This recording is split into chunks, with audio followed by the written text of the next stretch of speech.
حضور صلی اللہ علیہ وسلم کو جو ہے پریشان کرتا ہے، ان کا شیوا بن چکا تھا۔ حضور علیہ السلام نے کیا کہا؟ نعوذ باللہ، یہ کیا ہے؟ ساحر ہے، نعوذ باللہ مجنون ہے، اور جو ہے اس کو جنون ہو گیا ہے، یہ جو ہے جادوگر ہے۔ رشتہ داروں میں تفرقہ، رشتہ داروں میں جو ہے جدائی ڈالتا ہے۔ حضور علیہ السلام کو یہ سارے کے سارے القابات یہ کفار مشرکین نے دیے، کس وجہ سے دیے؟ اللہ کے حبیب علیہ السلام ان کو یہ بات سمجھاتے تھے کہ جو تمہارے ذہن میں یا جو تمہارے دل کا یہ یقین بنا ہوا ہے، ہماری سرداری ہے، ہمارا مال ہے، ہماری وجاہت ہے، ہمارا تعلق ہے، ہمارا جو ہے لین دین ہے، اس سے ہم سارے کے سارے اپنے کام درست کر لیں گے، اور جو ہمارے پاس جو لات ہے، ہمارے پاس غصہ ہے، بارش برسانے والا الگ بت ہے، روٹی دینے والا الگ بت ہے، اولاد دینے والا الگ بت ہے، اور جو ہے طوفان بارشیں لانے والا وہ الگ بت ہے۔ اللہ کے حبیب علیہ السلام نے یہی بات آ کے سمجھائی کہ جتنا تم نے اپنا غلط یقین بنایا ہوا، یہ سارے کے سارے 360 جو تم نے الہ بنائے ہوئے ہیں، ان سارے کے سارے الہوں سے، خداؤں سے جو سراسر جھوٹے ہیں، جو بے جان ہیں، اپنا نفع اپنا نقصان ان کو پتہ نہیں، اور اتنے کمزور رب کائنات اللہ رب العزت فرماتے، ایسے کمزور کہ مکھی ان کے اوپر بیٹھ جائے تو اس مکھی کو یہ جو ہے اپنے اوپر سے نہیں اڑا سکتے۔ تو فرمایا کہ ان کے آگے تم جو جھکتے ہو، ان کی تعظیمیں کرتے ہو، ان کے سامنے جو ہے تم جو ہے چڑھاوے چڑھاتے ہو، ان بتوں کے سامنے، اللہ کے حبیب علیہ السلام نے واضح طور پر اس کی تردید کی، اللہ رب العزت کی وحدانیت کو بیان فرمایا۔ تو اب یہ جو چیز تھی مشرکین مکہ، سرداران مکہ کو یہ چیز بہت چبھتی تھی، لگتی تھی کہ یہ جو ہے ہمارے الہوں کو خدا کیوں کہتے ہیں، ہمارے جو رسم رواج ہم نے بنائے ہوئے ہیں، ہماری جو ایک ترتیب چل رہی ہے، اس ترتیب کو یہ خراب کیوں کرتے ہیں؟ اس پہ ان کو بڑی تکلیف ہوتی۔ پھر اس کے رد عمل میں، اس کے ریئیکشن میں، پھر وہ اللہ کے حبیب علیہ السلام کو طرح طرح کی پھر تکلیفیں پہنچاتے، حتیٰ کہ اتنی اذیت پہنچائی اللہ کے حبیب صلی اللہ علیہ وسلم کو کہ پھر ایک وقت آیا، حضور علیہ السلام نے سوچا کہ چلو مکہ سے تھوڑا سا ہٹ کے، مکہ سے باہر نکل کر وہاں جا کر چلو دین کی محنت کرتا ہوں، وہاں اللہ کی طرف لوگوں کو بلاتا ہوں، شاید یہ بھی فی الحال بات نہیں سمجھ رہے، ان کو میری بات سمجھ میں نہیں آ رہی، تو وہ لوگ شاید جو ہے ایمان لے آئیں، وہ لوگ جو ہے کلمہ پڑھ لیں، وہ لوگ جو ہے اللہ کی وحدانیت میں شامل ہو جائیں۔ تو اس غرض سے اللہ کے حبیب علیہ السلام مکہ سے نکل کر کئی میلوں کا سفر طے کر کے طائف تشریف لے گئے۔ اللہ کے حبیب علیہ السلام اس امید میں تشریف لے گئے کہ طائف کے لوگ جو ہے بات مانیں گے، طائف کے لوگ بات سنیں گے۔ اللہ کے حبیب صلی اللہ علیہ وسلم نے ان سے جب بات رکھی جا کے دین کی اور توحید کی، اللہ کی وحدانیت میں آنے کی، اللہ کی عبودیت میں آنے کی، اللہ کو معبود ماننے کی، تو وہ 3 بڑے سردار تھے، وہ بدبخت تھے، وہ کہنے لگے نعوذ باللہ، اللہ رب العزت کو آپ کے علاوہ کوئی نہیں ملا کہ رسول بنا کر بھیجتا۔ عجیب طرح کے طنز، عجیب طرح کے تانے اللہ کے حبیب علیہ السلام کو دیے، اور کہا کہ آپ فوراً ہمارے اس شہر سے، ہمارے اس جگہ سے نکل جاؤ، ہم آپ کی بات سننا ہی نہیں چاہتے ہیں۔ ایک کہنے لگا کہ جو ہے میں آپ سے بات ہی نہیں کرنا چاہتا، دوسرا کہنے لگا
والسلام تکلیف سے جب چور ہو کے بیٹھ جاتے تو یہ ملعون آگے ہوتے، اللہ کے حبیب صلی اللہ علیہ وسلم کو کھڑا کرتے، دوبارہ چلاتے، پھر مارتے۔ حضور صلی اللہ علیہ وسلم جھوک کے وجہ سے جب بیٹھتے پھر اسی انداز میں مارتے رہے۔ اب اللہ کے حبیب صلی اللہ علیہ وسلم کو جب ان سے تھوڑا امن ہوا اور جو ہے سکون ملا، ایک طرف ہوئے فرشتے آگے، آسمان کے فرشتے دیکھ رہے، سارے فرشتے دیکھ کر یہ منظر رو رہے، اللہ کی بارگاہ میں عرض کر رہے کہ اللہ جی آپ کے حبیب کے ساتھ یہ کیا معاملات ہو رہے؟ فرشتے آگے اللہ کے حبیب صلی اللہ علیہ وسلم کی بارگاہ میں عرض کرنے لگے، یا رسول اللہ آپ حکم دیں، اور آپ حکم دینے کا، آپ کے حکم دینے کی دیر ہے کہ ان دونوں پہاڑوں کے درمیان ہم ان کو کچل دیں گے۔ اور بھی عذاب کی مطالبہ کیا انہوں نے، تو اللہ کے حبیب حضرت محمد علیہ السلام نے کیا جواب دیا؟ کتابوں میں لکھا ہے، علماء فرماتے ہیں کہ اللہ کے حبیب صلی اللہ علیہ وسلم نے فرمایا کہ میں اس بات کی امید رکھتا ہوں کہ اگر آج یہ لوگ ایمان نہیں لائے تو ان کی نسلوں میں وہ لوگ اٹھیں گے جو ایمان لائیں گے اور جو ہے اللہ کی وحدانیت میں آئیں گے، اللہ کے سامنے سر جھکائیں گے، مجھے اس بات کی امید ہے۔ پھر اللہ کے حبیب صلی اللہ علیہ وسلم وہ جو ہے ایک طرف ہو کر اللہ کی بارگاہ میں ہاتھ اٹھائے اور ہاتھ اٹھا کر ان کے لیے ہدایت کی دعا کی، وہ دعا کر کے نہیں فرمائی، ہدایت کی دعا کی اپنی امت کے لیے کہ اللہ جی یہ ناسمجھ ہے، اللہم اہد قومی فإنہم لا یعلمون، اللہ جی میری قوم کو ہدایت عطا فرما دیجیے، ان کو جو ہے میری بات سمجھ میں نہیں آ رہی، اور فرمایا ہدایت کی دعا کی، اپنی کمزوری کو اللہ کی بارگاہ میں ظاہر کیا۔ تو اللہ کے حبیب صلی اللہ علیہ وسلم محترم حضرات، ہمارے لیے اللہ رب العزت نے وہ معیار بنا دیا، اللہ رب العزت نے ان کو نمونہ قرار دے دیا کہ آقا علیہ السلام زندگی گزارنے کے لیے بہترین اگر آئیڈیل تمہیں چاہیے، بہترین نمونہ چاہیے، بہترین شخصیت چاہیے، تو فرمایا کہ محمد علیہ السلام سے افضل اور حضور صلی اللہ علیہ وسلم سے بہتر وہ کوئی شخصیت نہیں ہو سکتی۔ تو حضور علیہ السلام نے جو اتنی تکلیفیں، اتنی مشقتیں، اتنی قربانیاں کی، اپنی امت کی خاطر کی، اپنی امت کی خاطر، میرے اور آپ کی خاطر حضور صلی اللہ علیہ وسلم نے یہ ساری مشقتیں، ساری قربانیاں کی، لمبی لمبی جو عبادتیں کی، اور عبادت کا یہ عالم تھا۔ فرمایا کہ اما عائشہ طیبہ رضی اللہ عنہا فرماتی ہیں کہ ایسی عبادت کرتے، ایسی عبادت فرماتے کہ پاؤں مبارک پر ورم آ جاتا، اور اتنی لمبی لمبی رکعت آقا علیہ السلام پڑھتے کہ جو ہے ایک عام شخص، صحابہ بھی حضور صلی اللہ علیہ وسلم کے ساتھ جو ہے اس میں شامل ہونے کی قوت اور طاقت نہیں رکھتے تھے۔ کئی صحابہ آئے حضور صلی اللہ علیہ وسلم رات کی جب عبادت کرتے تو کئی صحابہ کے واقعات آئے، آقا علیہ السلام نے قیام کی نیت باندھی تو اب یہ صحابی کھڑے کھڑے وہاں سے ہی واپس ہو گئے کہ اتنی لمبی نماز تو، اتنی لمبی عبادت تو ہم سے نہیں ہو سکتی، یہ محمد علیہ السلام کا ہی وصف ہے، حضور علیہ السلام ہی ایسی عبادت فرما سکتے ہیں۔ تو وہ عبادت کا اتنا زیادہ عبادت وہ کس لیے تھی؟ ساری کی ساری وہ عبادت، سارے کا سارا وہ رونا، اور ایسا روئے کہ اللہ رب العزت نے خود پھر جو ہے تسلیاں دی، خود اللہ رب العزت نے حضور صلی اللہ علیہ وسلم سے فرمایا کہ آپ اتنی زیادہ مشقت نہ کیجیے، آپ اتنی زیادہ مشقت نہ کریں کہ آپ کو جو ہے اتنی مشقت ہونا شروع ہو جائے۔ تو اللہ نے خود حضور صلی اللہ علیہ وسلم کو تسلی دی اور فرمایا کہ آپ جو ہے تسلی رکھیں، آپ کا رب آپ کو جو ہے خوش کر دے گا اپنی امت کے معاملے میں۔ تو حضور صلی اللہ علیہ وسلم کو اللہ پاک نے وہ معیار بنایا، آئیڈیل بنایا ہمارے لیے۔ اب ہم سب کو کیا چاہیے اور ہماری کیا ذمہ داری ہے، یہ سوچنے کی بات ہے کہ ہم اللہ کے حبیب صلی اللہ علیہ وسلم کے امتی ہیں، حضور صلی اللہ علیہ وسلم کی امت میں ہم پیدا ہوئے ہیں، تو اب ہماری ذمہ داری کیا ہے؟ صرف امتی ہو جانا، مسلمان کا ایک لیبل لگ جانا یہ کافی نہیں ہے۔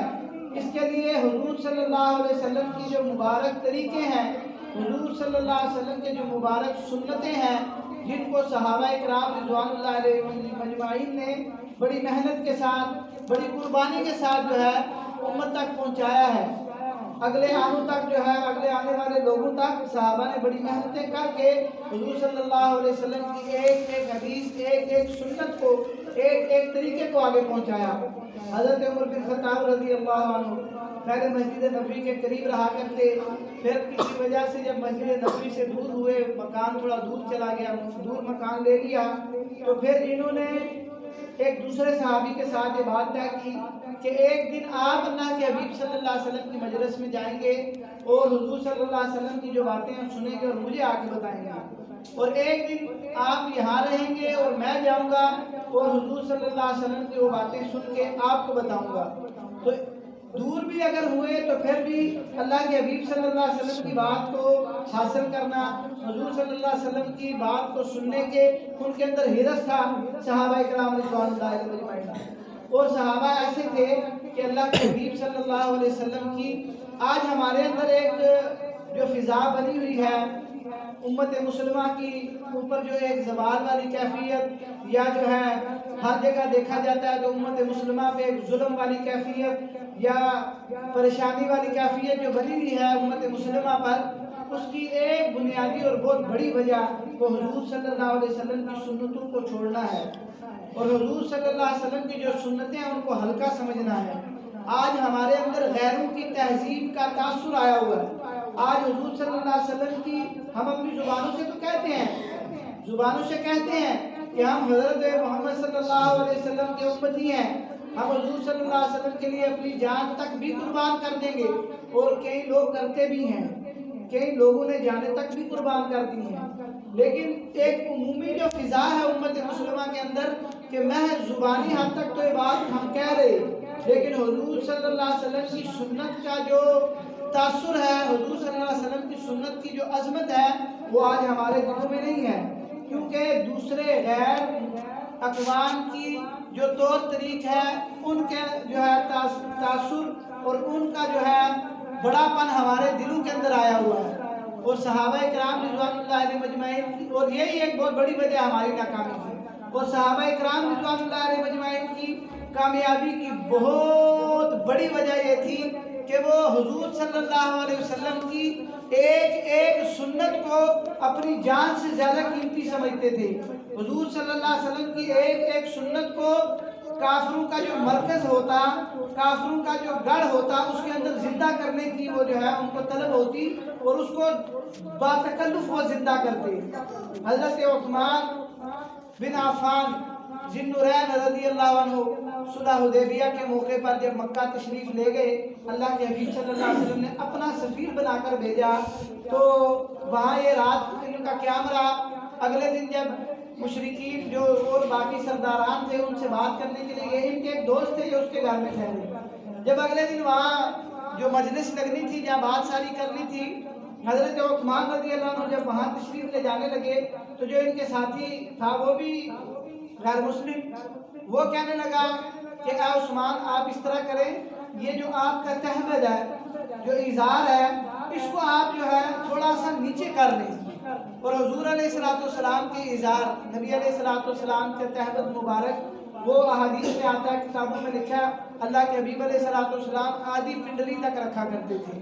آدھی پنڈلی تک رکھا کرتے تھے، تو حضرت عثمان رضی اللہ عنہ نے بھی آدھی پنڈلی تک رکھا ہوا تھا۔ اب وہ جو ان کا دوست تھا تو وہ مشرک کافر ہی، لیکن کہنے لگا عثمان تمہیں پتہ ہے عرب کے جو لوگ ہیں نا، یہ اس بات کو معیوب سمجھتے ہیں، اور جو ہے جس کی شلوار جو ہے ٹخنوں سے اوپر ہو اور آپ نے تو آدھی پنڈلی تک رکھی ہوئی ہے، یہ تو بہت بڑا عیب ہے، یہ بہت بڑا عیب ہے، ہمارے یہاں یہ بڑا عیب سمجھا جاتا ہے، آپ اس طرح کرو، اس کو نیچے کر دو، کیونکہ ابھی آپ بات کرنے جا رہے ہیں، سارے بڑے بڑے سردار بیٹھے ہوں گے، تو آپ جو ہے یہ اپنا ازار وہ نیچے کر دو، تاکہ وہ آپ کو جو ہے کم درجے کا آدمی نہ سمجھیں، آپ سفیر بن کر آئے ہیں۔ تو حضرت عثمان بن عفان رضی اللہ عنہ فرمانے لگے کہ وہ مجھے کم سمجھیں، زیادہ سمجھیں، مجھے حقیر سمجھیں، عزت والا سمجھیں، جو مرضی وہ مجھے سمجھیں، یہ تہمت جو ہے آدھی پنڈلی سے ایک ذرہ بھی نیچے میں نہیں کر سکتا، کیونکہ حضور صلی اللہ علیہ وسلم کو میں نے اسی طرح دیکھا ہے، اور میں یہ گوارا ہی نہیں کرتا کہ ذرا برابر بھی میں اپنا تہمت نیچے کروں، اور اسی حالت میں جو ہے اس مجلس میں تشریف لے گئے۔ یہ وجہ تھی صحابہ کرام رضوان اللہ علیہ مجمعین کی کامیابی کی کہ اللہ کے حبیب صلی اللہ علیہ وسلم کی ایک ایک سنت کو بالخصوص کافروں کے درمیان زندہ کرنا وہ عظیمت سمجھتے ملتے تھے. حضرت حذیفہ بن یمان، ربی بن عامر، ان کو اللہ کے حبیب صلی اللہ علیہ وسلم نے بھیجا کسریٰ کے دربار میں دعوت اسلام کے لیے. اب جب یہ لوگ گئے وہاں تو جب پہنچے تواضع کے طور پہ کھانا پیش کیا گیا، کھانا رکھا گیا. اب یہ حضرات کھانا کھا رہے، کھانے کھاتے وقت جو ہے حضرت حذیفہ بن یمان رضی اللہ عنہ سے لقمہ گرا نیچے. اب سنت یہ ہے کہ ہاتھ سے لقمہ گرے تو اس کو اٹھا کے صاف کر کے کھا لیں، کیا پتا کہ اسی کے اندر اللہ نے برکت رکھی ہو. اب یہ حضور صلی اللہ علیہ وسلم کی سنت تھی. اب حضرت حذیفہ رضی اللہ عنہ سے وہ لقمہ گرا، انہوں نے اٹھایا، صاف کیا اور جو ہے کھانے لگے. ساتھ والے شخص نے کونی ماری کہ کیا کر رہے ہو، سپر پاور، کسریٰ کے دربار میں بیٹھے آپ جو ہے اس طرح کی عجیب حرکت کر رہے ہو. تو حضرت حذیفہ بن یمان رضی اللہ عنہ بڑا عجیب جواب دیا اور فرمانے لگے آترک سنت رسول اللہ صلی اللہ علیہ وسلم لہؤلاء الحمقاء، کہ حضرت محمد صلی اللہ علیہ وسلم کی سنت کو میں ان احمقوں کی وجہ سے چھوڑ دوں. فرمایا یہ ہو نہیں سکتا، اور لقمہ صاف کر کے کھا لیا. اب دربار میں ساتھ جو ہے ربی بن عامر بھی تھے. اچھا جب دربار میں حضرات داخل ہونے لگے، دربان جو باہر کھڑا تھا اس نے ان کو دیکھا، مدینہ سے سفر کر کے آئے تھے، کپڑے بھی جو ہے وہ خستہ حالت کے تھے، کم درجے کے جس طرح کپڑے ہوتے ہیں عام معاشرے میں، اچھا کوئی لباس نہیں تھا، سفر کا بھی اس کے اوپر اثر تھا، گرد و غبار بھی تھی. اب دربار میں جب دربار نے دیکھا جو کسریٰ کا دربار تھا دروازے پہ، اس نے جب دیکھا کہ جو ہے کپڑے بھی ان کے صاف نہیں اور جو ہے کم درجے کے کپڑے پہنے ہوئے، تو وہ کہنے لگا اس طرح تو کسریٰ کے سامنے جانے کی آپ لوگوں کو اجازت نہیں ہے. اس نے کہا یہ جبہ ہے، دربار سے ایک جبہ لایا، کہنے لگا یہ جبہ پہنو، اس جبے کو پہن کے آپ اندر جاؤ گے تو پھر کسریٰ سے ملاقات ہوگی، ورنہ آپ کو اجازت نہیں ہے. تو وہ بھی محمد صلی اللہ علیہ وسلم کے غلام تھے، حقیقی غلام تھے. اللہ کے حبیب صلی اللہ علیہ وسلم کی محبت ان کے رگ رگ میں بھری ہوئی تھی. ربی بن عامر فرمانے لگے یہ ہو نہیں سکتا کہ ہم جو ہے کافروں کا وہ جبہ پہن کے جو دربار میں جائیں، جس لباس میں ہم آئے ہیں ہم اسی حالت میں اندر جائیں گے، اس کے علاوہ تو ہم نہیں جا سکتے، ورنہ ہم واپس جائیں گے. اب وہ دربان جو تھا وہ پریشان ہو گیا کہ کس طرح کی بات کر رہا ہے. اب وہ اندر بتانے کے لیے گیا، اندر جب وہ ایک بتانے کے لیے چلا گیا، اب حضرت ربی بن عامر یہ بیٹھ کر اپنی تلوار ٹھیک کرنا شروع ہو گئے. اور تلوار اس طرح تھی کہ ایک طرف سے ٹوٹی ہوئی اور اس تلوار کے اوپر جو ہے وہ ٹاکیاں بندھی ہوئی، اور وہ ٹاکیوں کے ساتھ اس تلوار کو مضبوط کرنا شروع ہو گئے، باندھنا شروع ہو گئے. اب جو دوسرا دربان دیکھ رہا تھا تنزیہ طور پہ کہنے لگا کہ اس ٹوٹی ہوئی تلوار سے تم جو ہے ایران کو فتح کرو گے اور کسریٰ کی حکومت کو گراؤ گے. تو ربی بن عامر فرمانے لگے تلوار نہ دیکھ، تلوار چلانے والا ہاتھ تو دیکھ رہا، تلوار کو نہ دیکھ، تلوار چلانے والا ہاتھ دیکھ. اس نے کہا چلو جی ہاتھ ہی دکھا دو کس طرح کا ہاتھ ہے. انہوں نے کہا جو تمہارے ہاں جو سب سے مضبوط ڈھال ہے نا وار روکنے والی وہ لے آؤ. تو کتابوں میں لکھا ہے کہ اس وقت پورے دربار کے اندر مضبوط ترین ڈھال جس کے بارے میں سب کا یہ ذہن تھا کہ اس ڈھال کو کوئی تلوار کاٹ نہیں سکتی ہے، فرمایا وہ ڈھال لے آئے. ربی بن عامر فرمانے لگے ایک شخص لے کے کھڑے ہو جاؤ. فرمایا کہ وہ بندہ لے کر کھڑا ہو گیا اور اس ٹاکی لگی تلوار سے، اس ٹوٹی ہوئی تلوار سے ربی بن عامر نے وار کیا اور اس ڈھال کو دو ٹکڑے کر دیا. اور سارے کا سارا دربار اور جتنے درباری تھے وہ حیران ہو گئے کہ بھائی یہ عجیب ہی مخلوق آئی ہے. اب گئے کسریٰ کے پاس اندر کہ جی عجیب مخلوق آئی ہے، لباس جبہ کہتے ہیں پہنو تو کہتے ہیں پہن کے نہیں آئیں گے، ہم اپنے انداز میں اندر آئیں گے. اور ایسی مخلوق ہے کہ ٹوٹی ہوئی ٹاکیاں لگی ہوئی تلوار سے ڈھال کو دو ٹکڑے کر دیے ہیں. کسریٰ بھی حیران ہوا، کہتا ہے جی ان کو اندر بلاؤ. اندر جب گئے دیکھا کسریٰ بیٹھا ہوا تخت کے اوپر اور باقی سارے درباری کھڑے ہیں. ربی بن عامر کہنے لگے یہ ہم اس طرح بات نہیں کریں گے، کیونکہ یہ سنت طریقہ نہیں ہے کہ ایک بندہ بیٹھا ہے دوسرا کھڑا ہے یا دوسرا بیٹھا یہ کھڑا ہے. فرمایا اس طرح نہیں ہے، یا تو ہمیں بھی کسریٰ کے سامنے بٹھاؤ یا کسریٰ کھڑا ہو کے جو بادشاہ ہے وقت کا سپر پاور ہے جو، فرمایا کہ یا تو وہ کھڑا ہو کے ہم سے بات کرے یا ہمیں بھی اس کے سامنے بٹھاؤ پھر ہم بات کریں گے، کیونکہ یہ سنت طریقہ نہیں ہے. یہ سنت طریقہ نہیں ہے کہ ایک بندہ بیٹھا ہے دوسرا کھڑا ہے. اب وہ حیران پریشان ہے سب. اب ان کے لیے جو ہے نشست لائی گئی، بٹھایا گیا ان کو، اور جب بیٹھے پھر دین نے اسلام کی پوری بات رکھی انہوں نے اس کے سامنے، اور جو ہے سارا جو مطالبے تھے دعوت پیش کی، کہا کہ دعوت نہیں مانتے ہو جزیہ دو، ہمارے تابع ہو جاؤ، نہیں مانتے ہو تو پھر تلوار، وہی جو ٹاکی لگی تلوار تھی وہی دکھائی کہ اس سے پھر ہم تمہاری خبر لیں گے۔ کسریٰ بھی حیران، درباری بھی حیران۔ تو یہ وجہ کیا تھی؟ سنت کی اہمیت تھی۔ سنت کو انہوں نے درباروں کے اندر، مرکزوں کے اندر جا کے نہیں چھوڑا۔ آج محترم حضرات ہم اپنا حال دیکھیں، آج سنت چھوڑیں، دین کے بڑے بڑے فرض احکام ہم نے چھوڑے ہوئے ہیں۔ ملک پاکستان ہے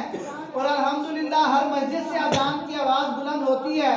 اذان کے بعد کتنے مسلمان جو ہے مسجدوں میں آتے ہیں، یہ کسی کے اوپر تنقید نہیں ہے، کسی کے اوپر جو ہے یہ طنز نہیں ہے، ہر بندے کو اللہ نے عقل شعور دیا ہے۔ ہم خود سوچیں اذان کے بعد پھر اس مسجد میں جا کے انسان خود سروے کرے، معائنہ کرے، کتنے لوگ نماز پڑھتے ہیں۔ سنت کو تو چھوڑیے، اور صحابہ جو ہے سنت کو اس درجے زندہ کر رہے کہ ان کے مرکزوں کے اندر۔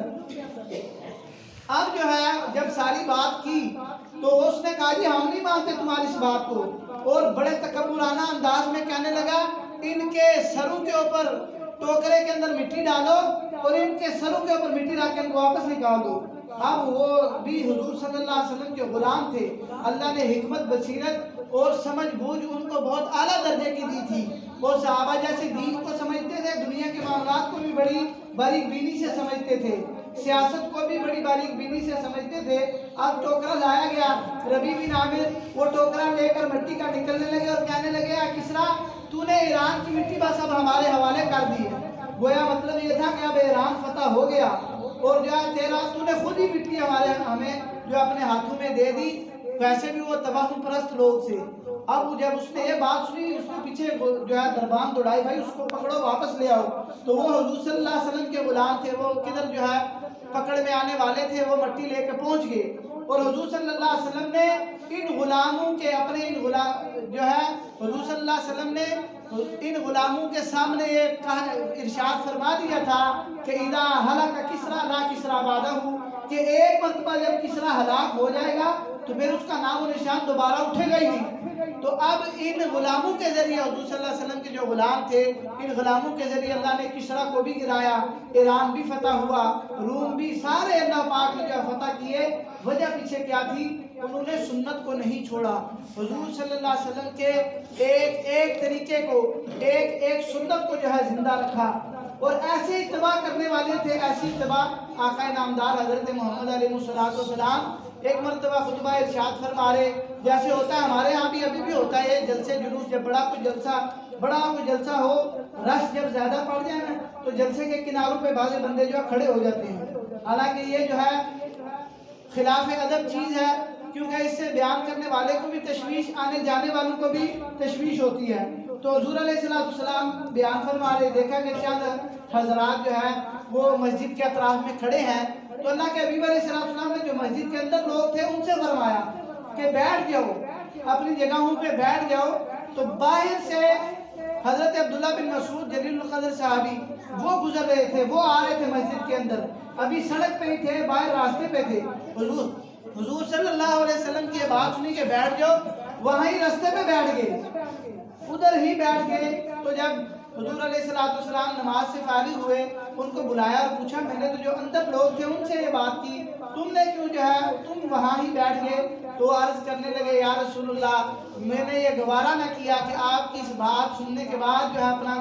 دوسرا قدم جو ہے اٹھاؤں، میں وہاں ہی بیٹھ گیا۔ تو ایسی وہ اتباع کرنے والے تھے محترم حضرات۔ پھر ہی اللہ پاک نے کیا کہا؟ محمد رسول اللہ والذین معہ اشداء علی الکفار رحماء بینہم۔ اللہ نے پورا قرآن صحابہ کی تعریف سے پھر بھر دیا، اور پھر صحابہ جہاں جہاں گئے، جس جگہ گئے اس جگہ کے پھر صحابہ سردار ہوئے، باقی سارے کے سارے لوگ ان کے غلام بنے۔ کیوں؟ ان کے اندر سنت کی اہمیت تھی،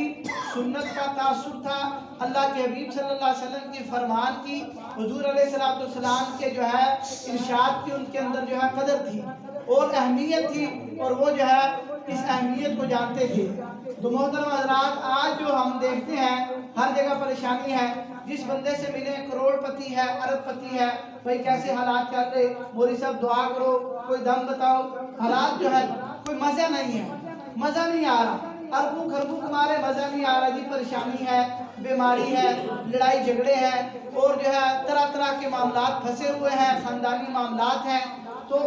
ہم جتنا مرضی جو ہے کسی سے دم کرا لیں، جو مرضی کرا لیں، جب تک ہم اپنی زندگی کو تبدیل نہیں کریں گے، حضور صلی اللہ علیہ وسلم کی سنت کو اپنی زندگی کے اندر، اپنے گھروں کے اندر زندہ نہیں کریں گے، تب تک ہمارے گھروں سے بیماریاں، پریشانیاں، لڑائیاں، جھگڑے وہ محترم حضرات ختم نہیں ہو سکتے ہیں۔ آخری بات کہ ہم سب جو ہے اس چیز کا عزم کریں، ارادہ کریں۔ اماں آمینہ فرماتی ہیں آقا نامدار علیہ السلام جب دنیا میں تشریف فرما ہوئے، حضور صلی اللہ علیہ وسلم نے آتے ساتھ ہی فرمایا کہ اللہ رب العزت کی بارگاہ میں سجدہ کیا۔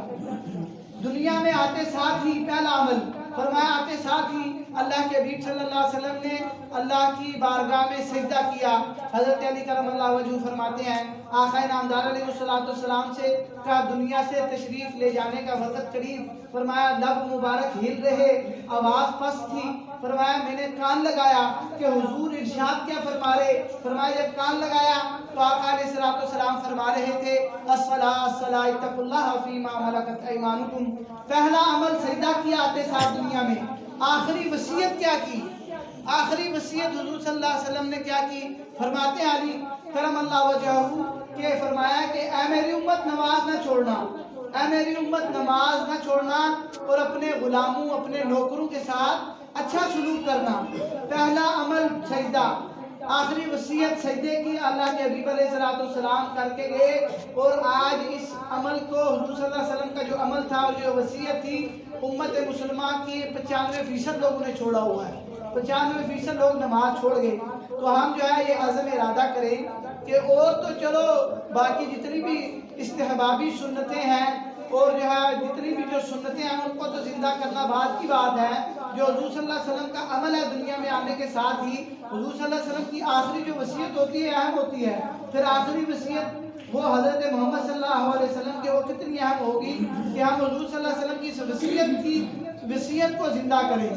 نماز کو عام کریں معاشرے میں، اور جب نماز عام ہوگی تو انشاءاللہ باقی جتنے احکامات ہیں دین کے وہ بھی زندہ ہوتے چلے جائیں گے۔ تو ہم سب نیت کریں کہ نماز خود بھی پابندی سے مسجد میں باجماعت پڑھیں گے جہاں بھی کہیں ہو، اور اپنے اور مسلمان بھائیوں کو، رشتہ داروں کو بھی نماز کی تلقین کریں گے۔ اللہ رب العزت مجھے آپ کو، پوری امت مسلمہ کو اللہ کے حبیب صلی اللہ علیہ وسلم کی سنتوں کو زندہ کرنا اور جتنے دین کے احکامات ہیں ان کے اوپر عمل کرنے کے اللہ